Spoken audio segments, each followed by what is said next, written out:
CM Jagan సిద్ధం సభలు విజయవంతమవుతూ ఉండడంతో చంద్రబాబుకు ఫ్రస్ట్రేషన్ వస్తుందన్నారు వైసీపీ ఎమ్మెల్యే సుధాకర్ బాబు. సీఎం జగన్ జన ప్రభంజనంతో దూసుకెళ్తుంటే చంద్రబాబు సభలో ఖాళీ కుర్చీలు దర్శనమిస్తున్నాయన్నారు. బిర్యానీలు డబ్బులిచ్చి జనాన్ని సేకరించేందుకు ప్రయత్నిస్తున్నారని ఆరోపించారు ఎమ్మెల్యే సుధాకర్ బాబు.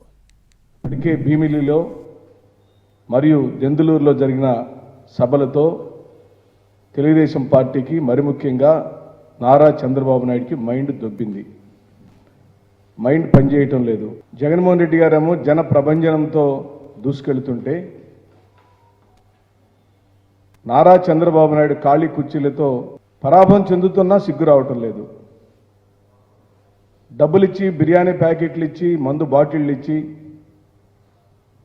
వాహనాలు ఏర్పాటు చేసి తీసుకొస్తున్న జనాల్ని ఎలా సభలో ఉంచుకోవాలో తెలియక ఆ ఫ్రస్ట్రేషన్ అంతా నోటికి పని చెబుతున్నారు.